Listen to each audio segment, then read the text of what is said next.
Amén, hermanos. Continuamos con nuestro estudio del tabernáculo de Moisés. Hemos estado estudiando el altar, del incienso. Ya hoy terminamos las 4 caras. Hoy nos corresponde el rostro del león. Amén. Entonces vamos a ver un poco lo que dice la Biblia acerca del león y cómo eso debe aplicarse y debe manifestarse en la vida práctica de nosotros en la oración. Amén.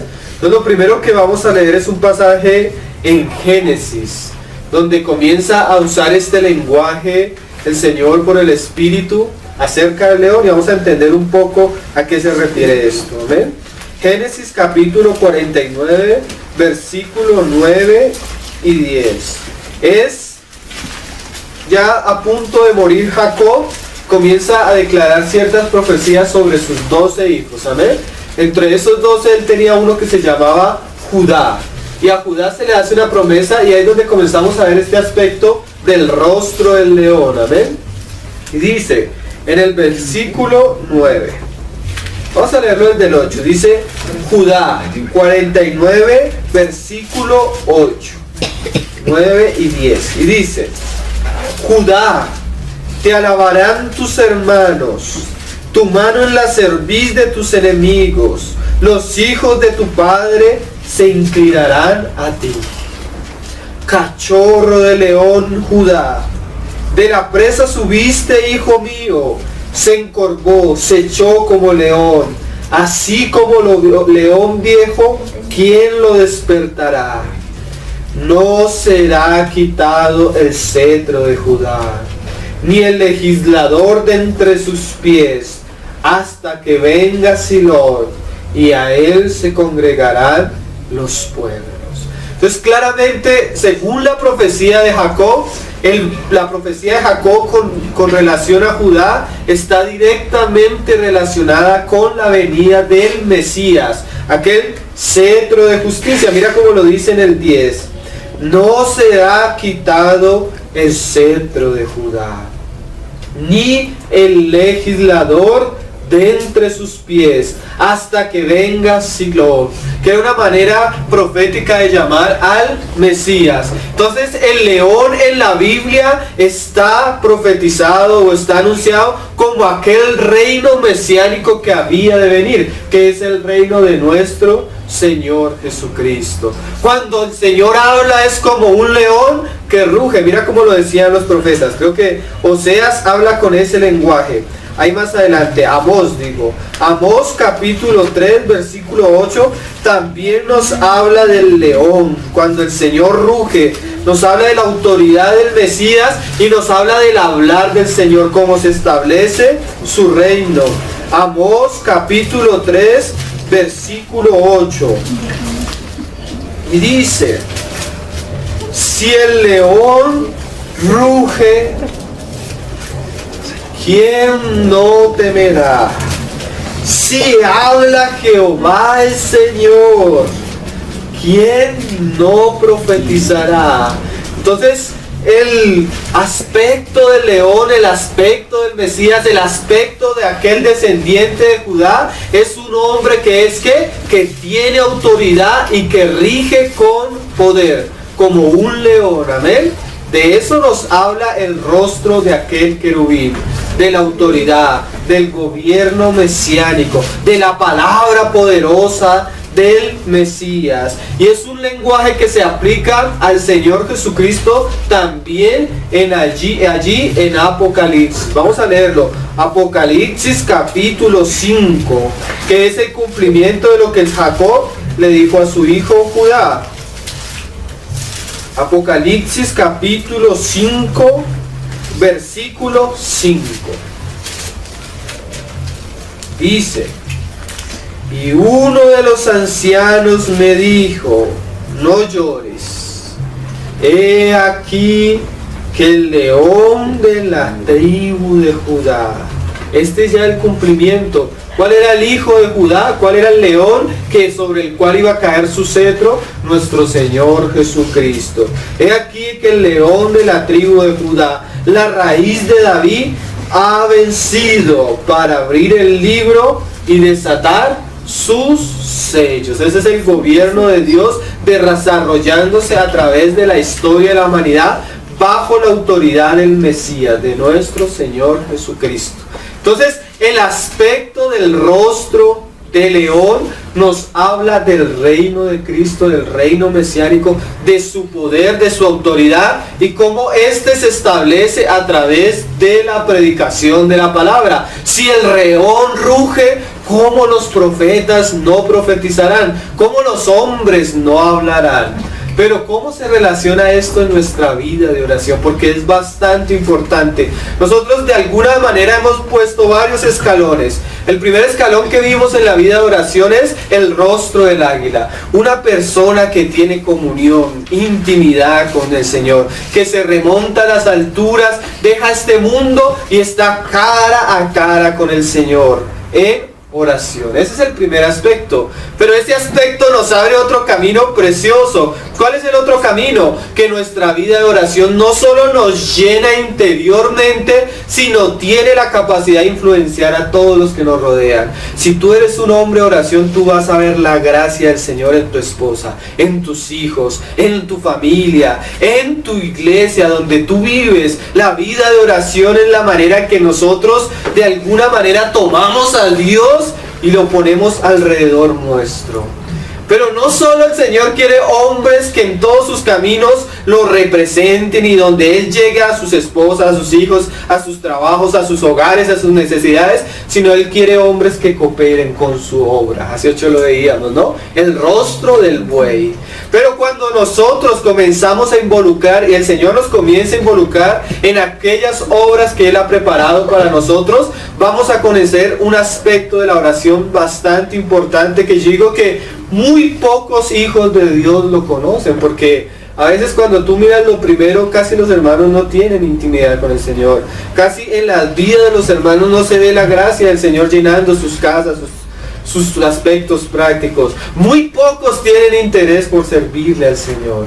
Pero cuando las personas comienzan a ejercitar esta vida de oración, ellos van a encontrar un aspecto de la oración bastante importante. El aspecto del león, el aspecto de la autoridad, del reino. Y cuando hablamos de esto, hermanos, hablamos de un reino, el reino del Señor que se está estableciendo en medio de nosotros, pero que tiene un enemigo. Y en este aspecto es necesario que hablemos un poco de lo que se dice, pero que en realidad no es, como lo dice, la guerra espiritual. Porque para que Cristo establezca su autoridad aquí en medio nuestro, hay que librar una batalla, un conflicto. Entonces vamos a hablar un poco de la oración, el reino de Cristo y cómo esto nos lleva al conflicto. Amén. Nos vamos a ver varios pasajes. El Nuevo Testamento nos muestra muchos pasajes, pero hay uno donde Pablo nos habla de esto muy claramente, que está ahí en Efesios capítulo 6. Y cómo el Señor despierte nuestra vida de oración en relación a este asunto tan importante, hermanos. Efesios capítulo 6. Pablo comienza a hablar del pueblo de Dios como un soldado, como un guerrero, y comienza a escribir al guerrero en el versículo capítulo 6, versículo 10, comienza de ahí en adelante a hablarnos de la armadura, a hablarnos de la lucha que tiene este guerrero, que es la iglesia que está compuesta por todos los creyentes.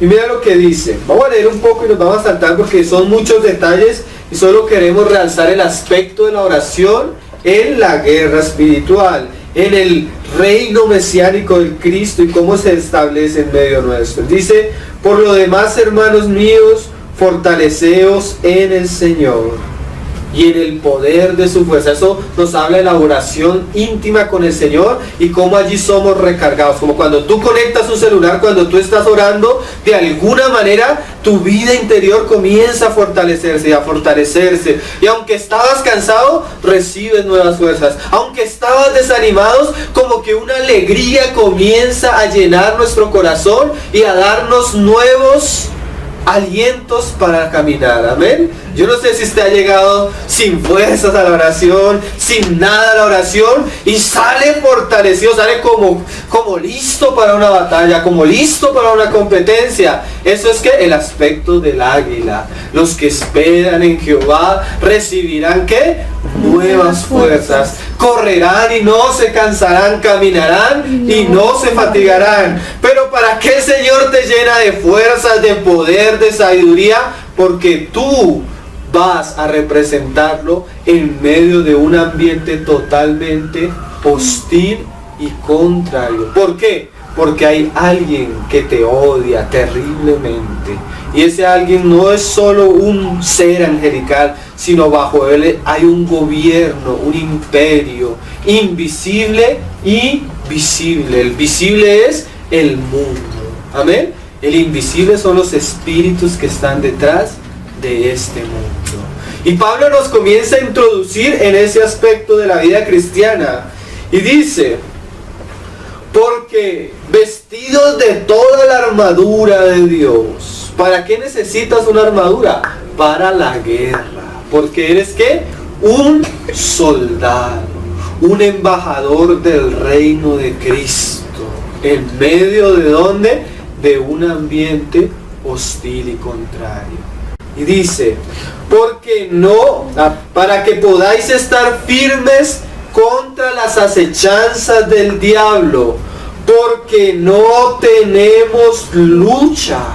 A veces nosotros pensamos que el problema son mi esposa, mis hijos, el problema son los vecinos, el problema son los hermanos, pero comienza Pablo a introducirnos que nuestra guerra es espiritual. Y hay enemigos ¿qué? Espirituales, que dice: contra principados, contra potestades y contra los gobernadores de las tinieblas de este siglo, contra huestes espirituales de maldad en todas las regiones celestes. Entonces comienza Pablo a hablarnos de que por encima de este mundo visible, material, hay un mundo invisible e espiritual. Que tú cómo vas a ver que hay cosas que tú no ves, pero que tienen una intención, un reino que tiene una intención: destruirte. Yo digo que el mayor problema de los cristianos es que en realidad, como no vigilamos, como no perseveramos, no conocemos cuáles son los peligros, no conocemos cuáles son los enemigos, no conocemos qué es lo que está detrás de lo que ven nuestros ojos. Pero Pablo comienza a hablarnos de la armadura, de todo lo que debe tener el creyente, y en el versículo 18 comienza a introducirnos en la oración, que es nuestro tema, amén. Y dice: orando en todo tiempo, con toda oración y súplica en el Espíritu, y velando en ello con toda perseverancia y súplica por los santos. Entonces Pablo comienza a mostrarnos uno de los ingredientes que el Señor va a usar para que su ejército, sus soldados, perseveren y puedan experimentar la victoria de Cristo. Dice Pablo que llevando la victoria de Cristo a todos los lugares. ¿Cómo vas a vencer? ¿Cómo tú te vas a parar en el nombre de Cristo, a obrar en el nombre de Cristo, y que tu obra no sea destruida ni robada? Porque Satanás, ¿para qué vino? Para robar, matar y destruir. ¿Cómo vamos a librarnos de un enemigo que ni siquiera vemos? Un enemigo que ni siquiera podemos tocar, como cuando tú ves un ladrón, lo miras de lejos y te escondes. Cruzas la calle. ¿Por qué? Porque tú ves el peligro. Pero ¿cómo nosotros vamos a estar atentos a un peligro que no vemos? La oración. Entonces Pablo nos muestra un principio en la oración. Hemos visto varios principios. ¿Sí se acuerdan de los principios que hemos visto? Orar 3 veces al día, tener tiempos de la oración. Y ahora Pablo nos dice orar de madrugada. Y Pablo dice en el 18, orando en todo tiempo. El hermano Paul Washer dice unas palabras bastante preciosas. El mayor privilegio que tienen los cristianos es que su nombre esté escrito en el libro de la vida. ¿Sí se acuerdan cuando los discípulos fueron a predicar y el Señor volvió y les dijo, no se gocen porque los demonios son expulsados, porque los enfermos sean sanados, sino alégrense porque su nombre está escrito en el libro de los cielos? Pero el hermano Paul Washer agrega unas palabras. Dice, pero hermano, no se alegre porque su nombre solo está escrito en el libro de los cielos. Alégrese cuando su nombre aparezca en la lista del infierno diciendo, los más buscados. Alégrese cuando el enemigo vea en usted una persona peligrosa. Alégrese cuando usted por medio de su oración haga retroceder la obra del maligno. Alégrese cuando usted vea el poder de Cristo respaldando cada una de sus oraciones. Cuando usted se arrodilla y al pararse, Dios ha extendido su mano y ha ampliado su reino, porque su autoridad ha sido expuesta en su oración. Alégrese cuando usted se vuelve un instrumento en las manos de Dios cuando ora. ¡Qué aspecto tremendo, hermano! Una vez llegaron unos judíos exorcistas y comenzaron a orar y a imponer las manos para expulsar unos demonios. Y las frases que los mismos demonios les dicen: conocemos a Jesús, ese que predica Pablo, y conocemos a Pablo, pero a ustedes no los conocemos. Que tu nombre, hermano, haga temblar las puertas del Hades. Que cuando tú vienes en Cristo, el enemigo no tiene otro camino sino retroceder. Vida de oración, hermano, es lo que la mayoría de nosotros necesitamos ejercitar, porque no es con lucha, no es con la carne, no es con nuestro sudor ni nuestro esfuerzo. Las batallas se ganan en la oración. A veces nosotros con nuestras palabras queremos hacer cosas. No, hermanos, con la oración. Y Pablo nos muestra ese principio. Dice, orando en todo tiempo y con toda oración y súplica en el Espíritu. Esta es una oración agonizante, esta es una oración perseverante, esta es una oración para que el reino del Señor se establezca, esta es una oración para que los muros que han sido puestos por el maligno comiencen a retroceder, esta es una oración para que el reino de las tinieblas comience a huir, y tú te paras en la brecha y comienzas a clamar y comienzas a orar en el nombre de Jesús. ¿Para qué? Para que el reino de Jesús se establezca en medio nuestro. Ese es un aspecto de la oración tan necesario y tan importante en la vida del cristiano, hermano, que si tú no te has ejercitado en ese aspecto, tú vas a ver cómo en la práctica Satanás entra y destruye las cosas que tú más amas, tu esposa, tus hijos, tu vida laboral, todos los aspectos. La vida de iglesia es una vida donde el Señor se deben levantar muros, pero en la oración. A veces nosotros cogemos a las personas a exigirle, pero tú ¿por qué no haces esto? ¿Por qué no haces esto? ¿Por qué no haces esto? Y no hemos pasado tiempo orando. ¿Sí me hago entender? Antes de que lleguen nuestras palabras, antes de que llegue cualquier aspecto de nuestra vida a una persona, debemos ¿qué? Orar, hermanos. Porque la guerra es espiritual. Y una de las armas que el Señor le ha dado a su iglesia es la oración. El rostro del león. Hombres que se sientan o se arrodillan a orar y no solo hablan, sino rugen. Sus palabras tienen poder delante de Dios. Y vamos a ver esto. Y dice, y velando en ello con toda perseverancia y súplica por todos los santos.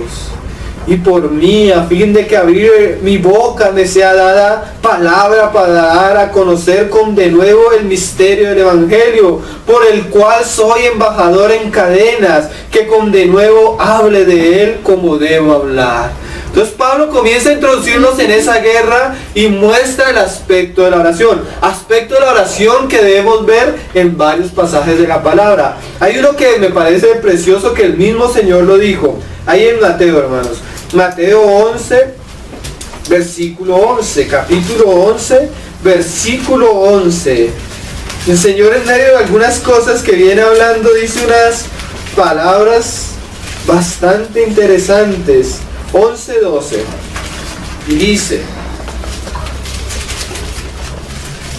Mateo 11:12 dice, desde los días de Juan el Bautista hasta ahora, el reino de los cielos sufre violencia y los violentos lo arrebatan.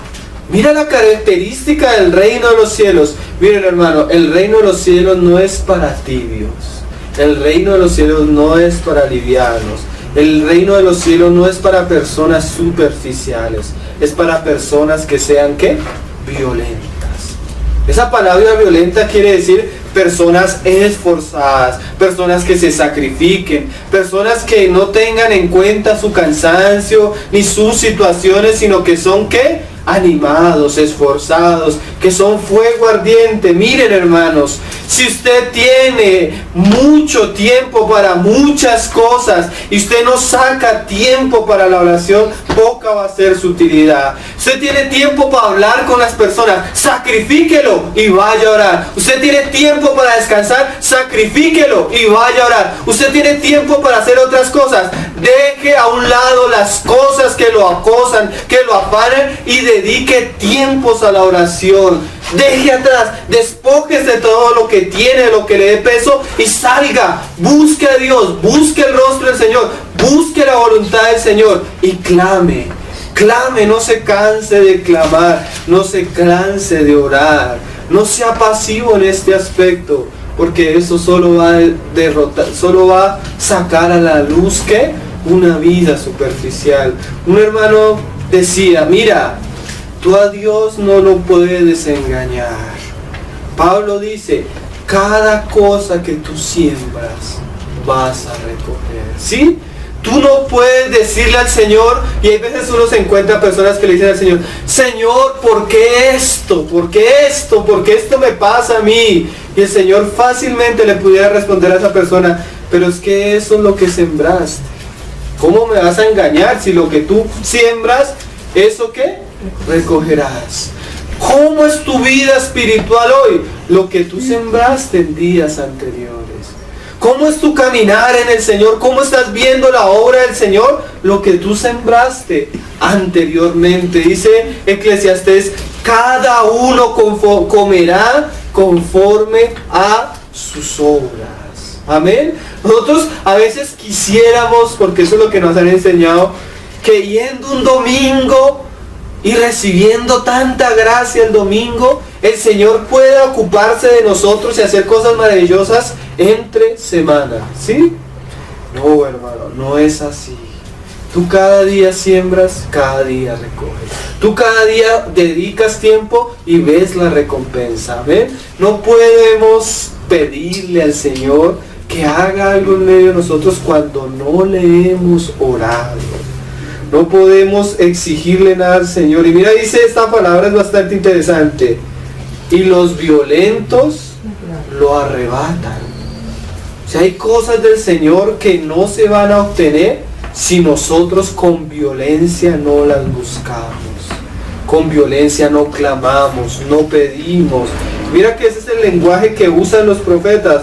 Isaías usaba un lenguaje donde vamos a entender un poco más lo que el Señor decía con los violentos, con aquellos hombres perseverantes. Y dice en el capítulo 62 de Isaías, por amor de Sión no callaré. O sea, lo primero que nos debe impulsar a una vida de oración para que el Señor establezca su reino. Y todos sabemos que el reino del Señor se establece a través de su casa, de su iglesia, a través del monte de Sión. Y dice, y por amor de Jerusalén no descansaré. Isaías era una persona que violenta, no descansaba, no reposaba. ¿Por qué? Porque él amaba la voluntad del Señor. La mayor expresión de un hombre que realmente ama al Señor y la obra del Señor es que ora por eso, clama, dice, oraré, decía Isaías, y no me voy a callar hasta que salga como resplandor su justicia y su salvación se encienda como una antorcha. Entonces, después del no callar, después del no descansar, ¿qué? Verán las gentes tu justicia y todos los reyes tu gloria, y te será puesto un nombre nuevo que la boca de Jehová nombrará. Y serás corona de gloria en la mano de Jehová. Y mira, aquí es el aspecto del reino. Y diadema de reino en la mano del Dios tuyo. Nunca más te llamarán desamparada, ni tu tierra se dirá más desolada, sino que serás llamada Hexiba, y tu tierra Beula, porque el amor de Jehová estará en ti, y tu tierra será desposada. Pues como el joven se desposa con la virgen, se desposarán contigo tus hijos, y como el gozo del esposo con la esposa, así se gozará contigo el Dios tuyo. Y mira estas palabras tremendas que va a comenzar a hablar Isaías. Ojalá el Señor nos incluya en este aspecto.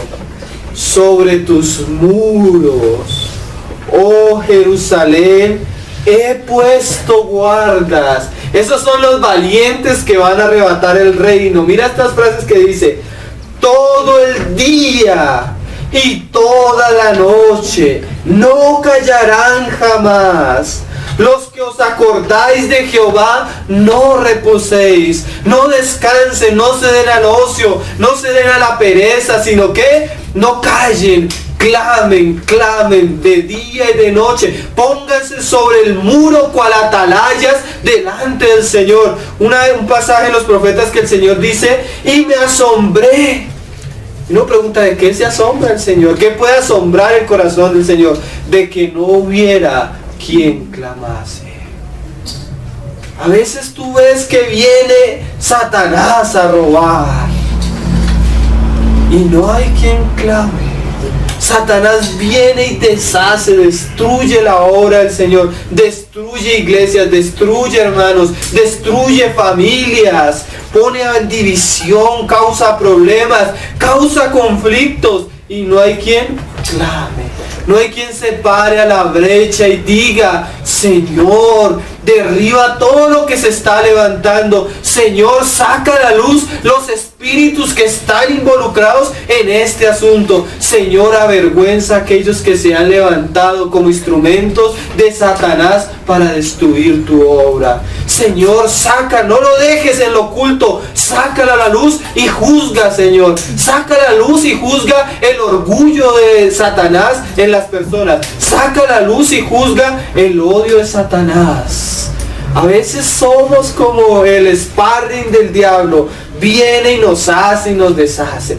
Viene y coge a nuestros hijos, destruye la mente de nuestros hijos con la basura del mundo, con los juegos del mundo, con las películas del mundo, con la música del mundo, y tú estás sentado tranquilo.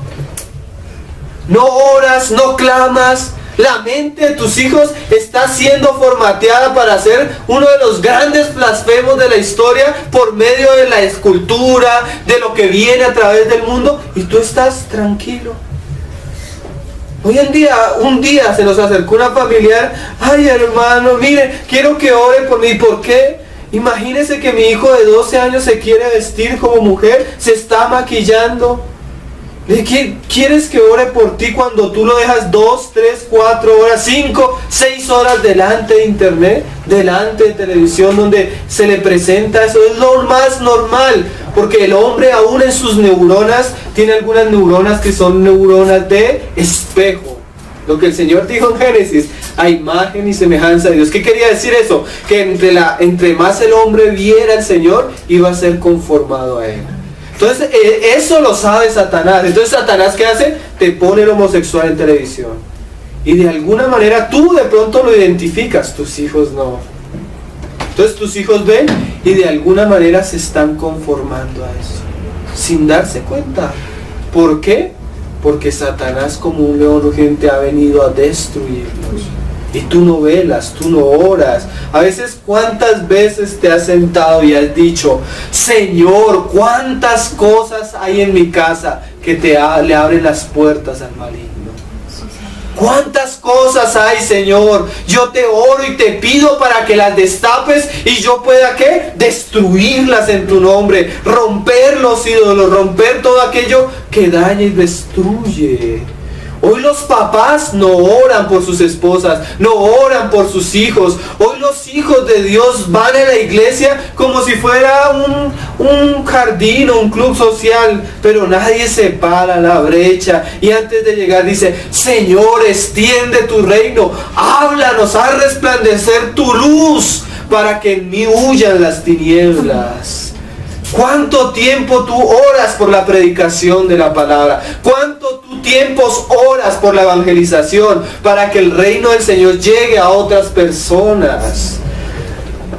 Aún a tu misma casa. No callarán, dice: he puesto sobre los muros de Jerusalén hombres que no callarán, de día y de noche clamarán.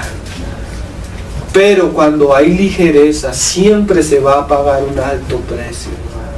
En este aspecto no podemos ser livianos, no podemos descansar. Como decía un hermano, los hijos de Dios mueren cansados. ¿Por qué? Porque el tiempo del descanso viene con la venida del Señor Jesucristo. Mientras tanto estamos en un conflicto. Dice: sobre tus muros, oh Jerusalén, he puesto guardas todo el día y toda la noche, no callarán jamás. Los que os acordáis de Jehová, mira esta frase: no reposéis. Mientras tu esposa y tus hijos están durmiendo, tú debes estar orando. Mientras los compañeros de tu trabajo están descansando, tomando onces, riéndose vulgaridades, tú debes estar orando. Mientras los demás van en el bus escuchando las perversiones de la música y de los chistes de esas emisoras, tú estás orando. Mientras los demás están viendo fútbol y entreteniéndose en las cosas de este mundo, tú estás orando. No reposes, no des del descanso a tus ojos, hermano. Leones rugientes en todo tiempo. Ni le deis tregua. ¿Hasta cuándo? Hasta que la petición que el Señor ha puesto en tu corazón sea respondida. Hasta que restablezca Jerusalén y la ponga por alabanza en la tierra. Mira qué frases comienza a hablar el Señor de ahí en adelante. Pero hermanos, hombres que se paran en el muro a orar. Otro pasaje. Ahí en Daniel capítulo 9 versículo 3. Cuando hemos hablado de la oración, una persona que es como un punto de referencia es Daniel, amén, un hombre de oración. Ustedes no se han puesto a pensar por qué aquellos otros sátrapas y gobernadores querían echar a Daniel al horno de fuego, al foso de los leones. Porque ellos no gustaban de Daniel. Si la guerra, ¿qué es? No es contra carne y sangre. ¿Quién estaba detrás del corazón de estos hombres? Satanás. ¿Por qué Satanás estaba empeñado en destruir a Daniel, hermano? Daniel era un hombre de los más buscados en el reino de las tinieblas. ¿Por qué, hermanos? Porque era un hombre de oración. Miren, hermanos, podía el pueblo estar en cautiverio.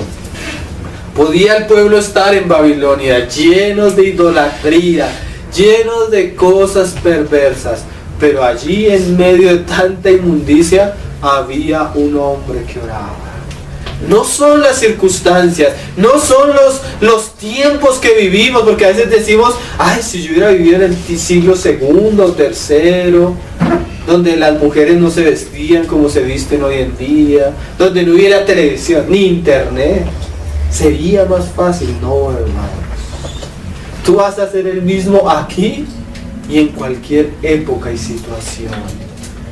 Pero en medio de la basura que había en Babilonia, había un hombre que oraba. Y Satanás no gustaba eso. Y ese fue el medio que Satanás usó para perseguirlo. ¿Cuál?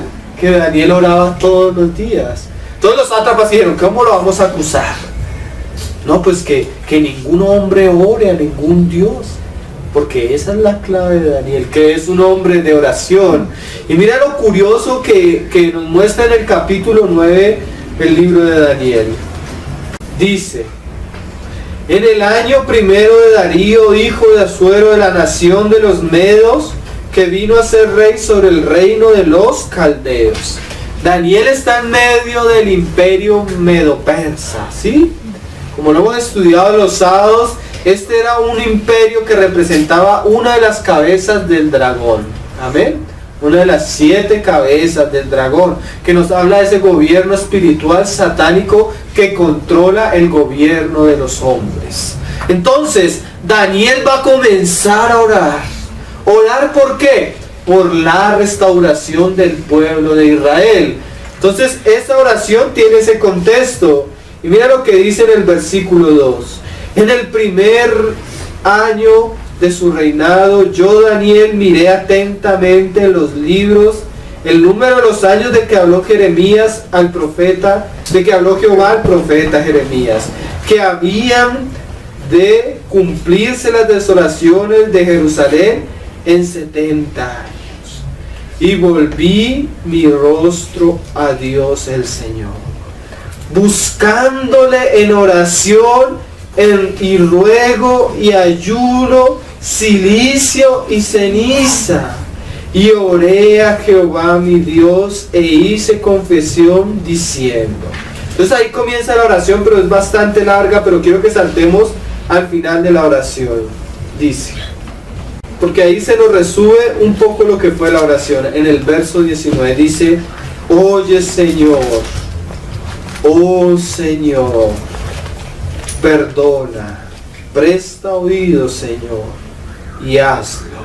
Ahí Daniel nos comienza a mostrar una de las cosas que pueden interrumpir nuestra vida de oración y la obra del Señor en medio nuestro, hermano. Los pecados. Hay pecados en nosotros que cierran el cielo, hermano. Generalmente son esos pecados ocultos. Eso que no se ve cuando estamos juntos, porque cuando estamos juntos todos somos San Agustín, Santo Tomás, Santa María. Sí, cuando estamos juntos aquí todos somos la corte celestial del Señor. Pero hay pecados en la vida de los hombres que frenan la obra del Señor.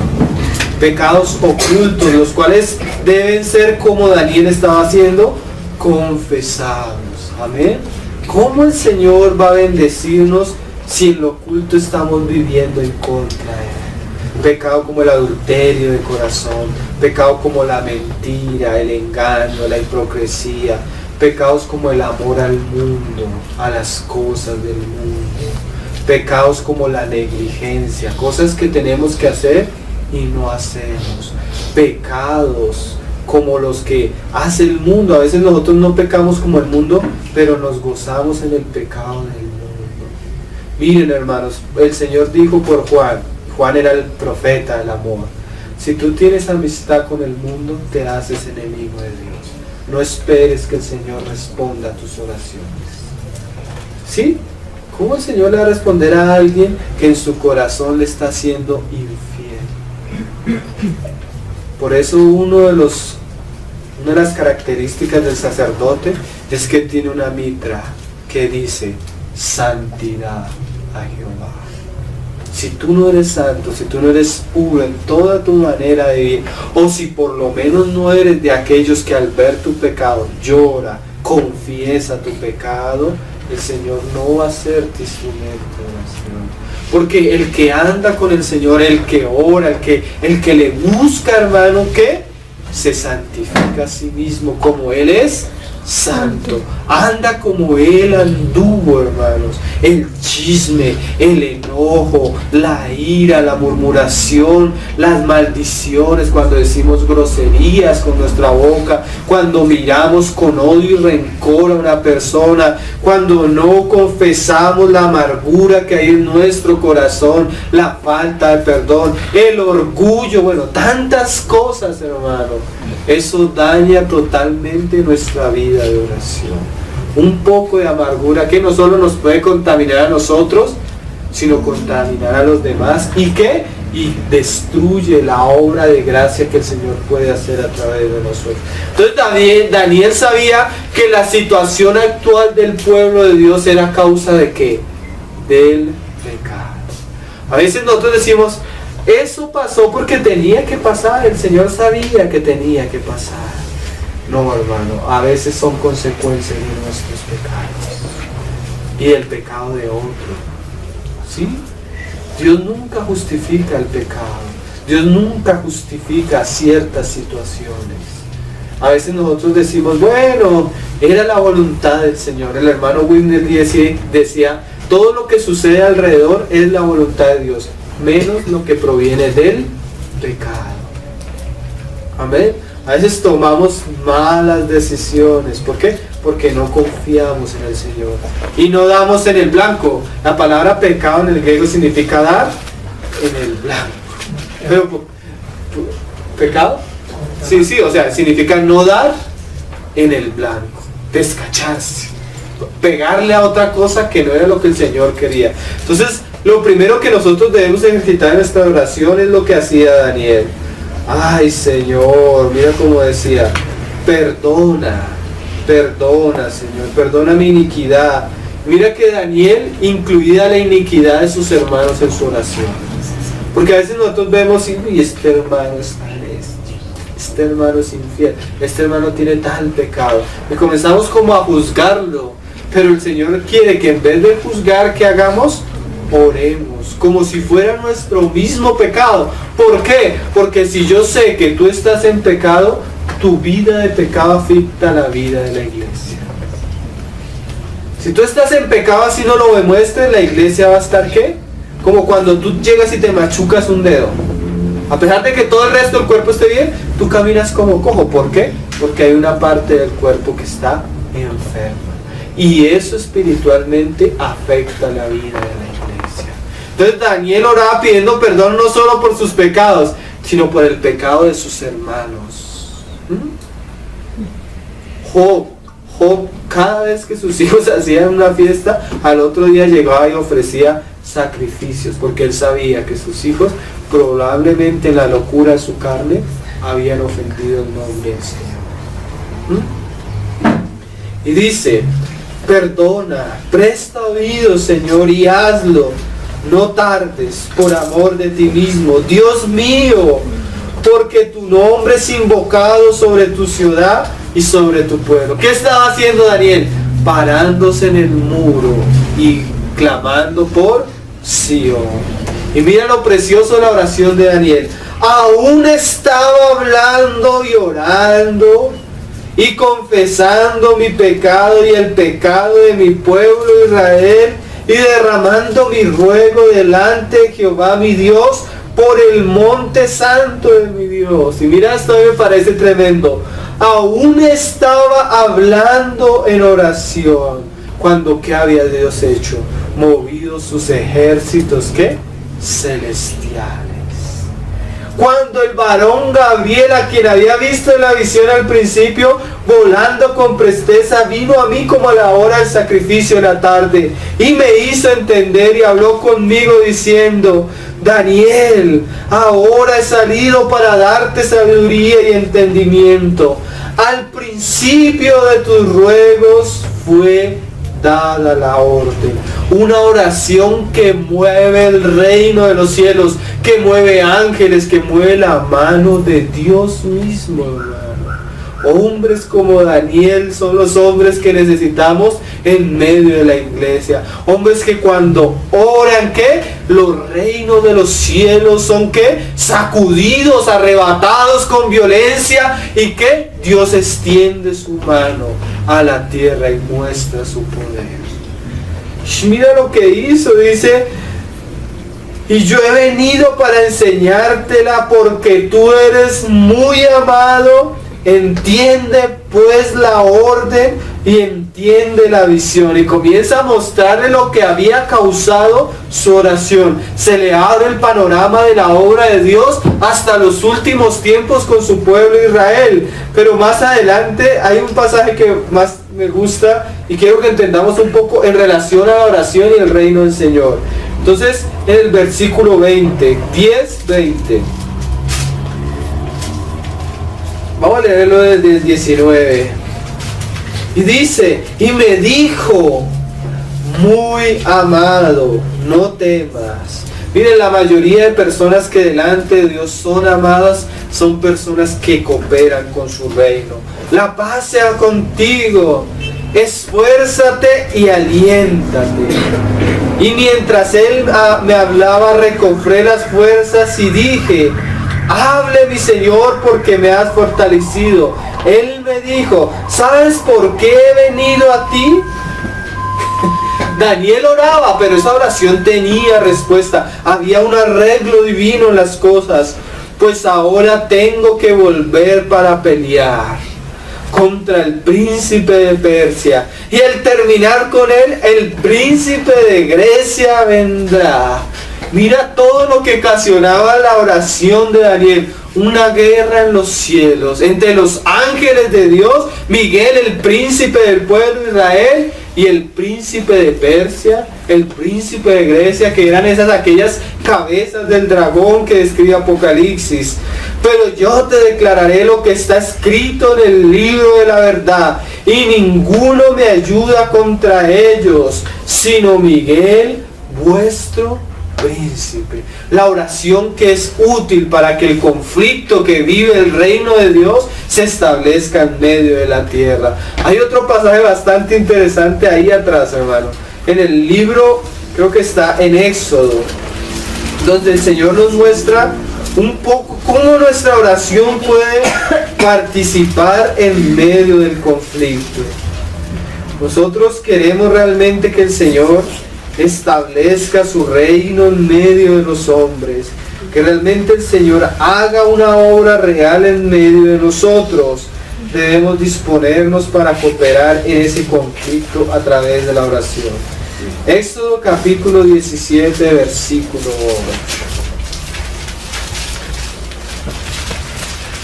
8. Entonces vino Amalek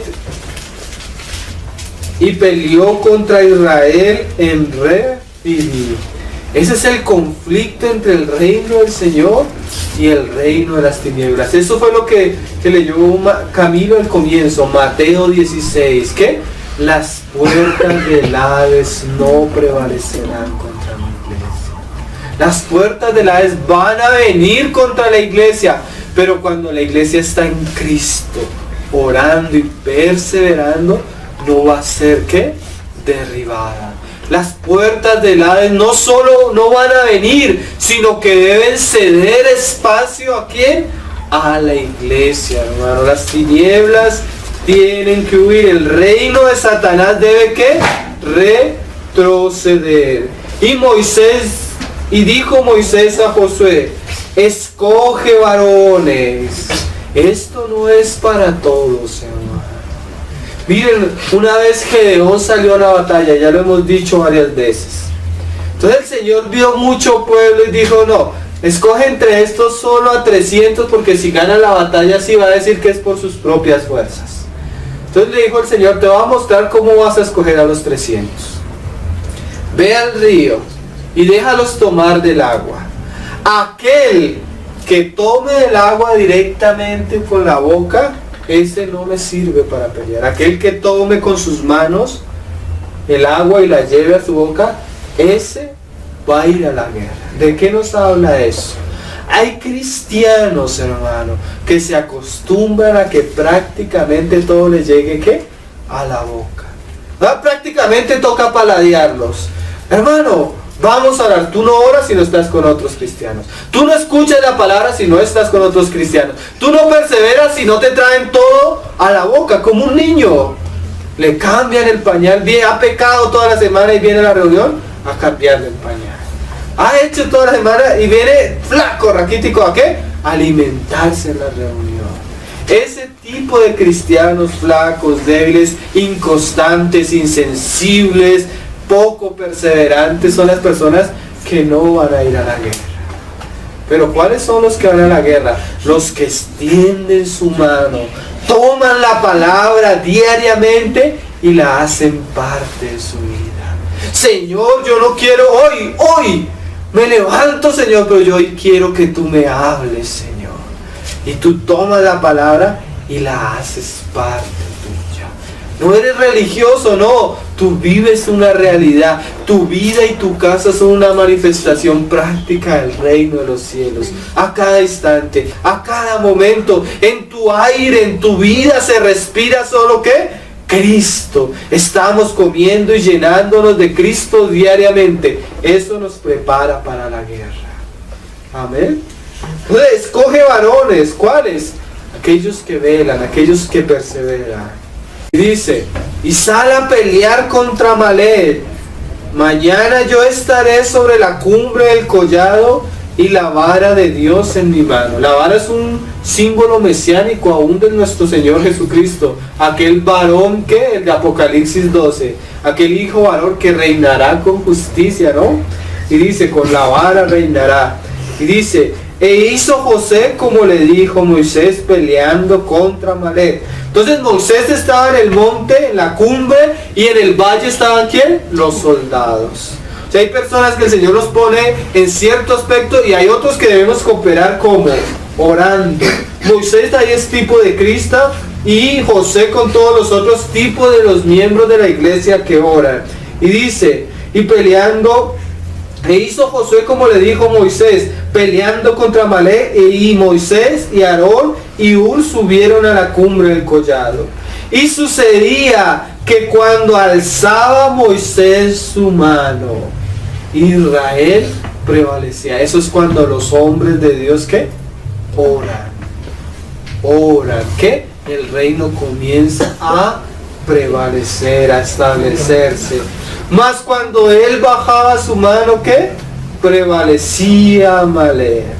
Y las manos de Moisés se cansaban, porque hay cosas, hermanos, que realmente solos no las podemos llevar. Necesitamos la ayuda, necesitamos la cooperación. Por eso el mismo Pablo, hermano, el gran apóstol, le decía a los hermanos, hermanos, rogando en todo tiempo y por mí, para que al hablar la palabra me sea dado de nuevo, para que al hablar la palabra el Señor abra puertas. ¿Sí? Hay cosas que ciertamente no vamos a poder sobrellevar solos. Y dice, y las manos de Moisés se cansaban, porque eso es la naturaleza humana, ¿no? Nos cansamos, nos fatigamos, por lo que tomaron una piedra y la pusieron debajo de él. Ese es Cristo, la roca sobre la cual, si tú estás sobre la roca, las puertas del Hades no van a prevalecer.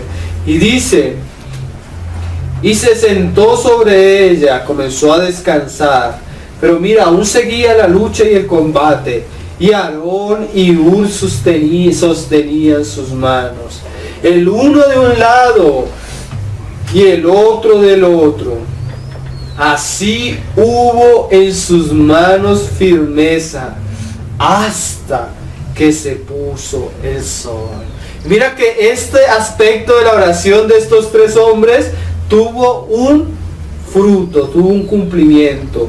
Y Josué deshizo a Amalec y a su pueblo a filo de espada. Y Jehová dijo a Moisés, escribe esto para memoria en un libro, y di a Josué que raeré del todo la memoria a Amalec y debajo del cielo. Y Moisés edificó un altar y llamó su nombre Jehová Nisi, Jehová nuestro estandarte. Y dijo, por cuanto la mano de Amalek se levantó contra el trono de Jehová, Jehová tendrá guerra con Amalek de generación en generación. Es el conflicto que siempre va a tener la iglesia con el pueblo de las tinieblas. Entonces, hermanos, el Señor nos despierte para que realmente nosotros podamos cooperar en este asunto, orar, ponernos a la brecha para que el reino de las tinieblas que mengue en medio nuestro, para que las puertas del Hades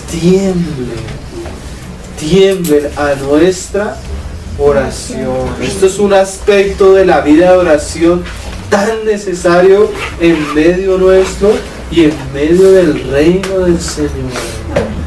Entonces ya hemos visto todos los rostros o los aspectos de la vida de oración en la vida del creyente según el altar del incienso, y vimos un poco lo que es el rostro del león. Confiando en el Señor, dentro de 8 días tal vez vamos a mirar un poco el significado del incienso, pero hoy vamos a dejarlo ahí. Amén, hermanos.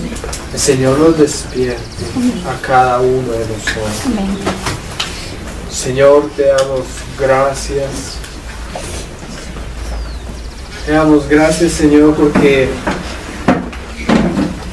a pesar de nuestra debilidad, Señor, a pesar de tal vez los descuidados que hemos sido en este asunto, Señor, tú nos invitas y nos abres un camino por tu palabra. Despierta en nosotros, Señor, ese espíritu que había en Daniel, Señor, de oración, de ruego, de clamor, Señor. No nos dejes dormir, no nos dejes descansar. Despiértanos, Señor, despiértanos de nuestro sueño, despiértanos de nuestro descanso, Señor, para que podamos cooperar, así sea únicamente, Señor, con nuestras oraciones en tu reino. Que tu pueblo prevalezca sobre Amalek, Señor. Que tu pueblo prevalezca sobre las cabezas del dragón, Señor. Que tu pueblo prevalezca sobre las tinieblas, Señor. Que las puertas del Hades tiemblen a la oración de tus hijos, Señor. Ayúdanos, despiértanos, Señor. Danos la autoridad que proviene de tu Hijo Jesucristo, Señor, para orar con sabiduría, con inteligencia, con poder, con ruego, Señor. Ayúdanos, Señor, a no cansarnos, Señor. Ayúdanos a sentarnos en ti como se sentó Moisés en la roca, Señor. Pon personas que colaboren con tus asuntos, Señor. Cuando nuestros brazos estén cansados, Señor, pon personas que nos animen, pon personas que nos alienten, Señor. Pon personas que colaboren con tu obra, Señor. Concédenos ver la hermosura de tu cuerpo, Señor. Concédenos ver la cooperación de tus miembros en medio nuestro, Señor.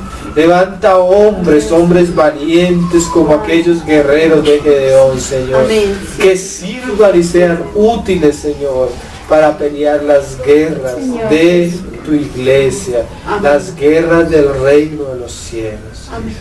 Ayúdanos, Señor. Prepara tus ejércitos para las, amén, batallas de nuestra generación. Amén. Así como David peleaba las guerras tuyas, Señor.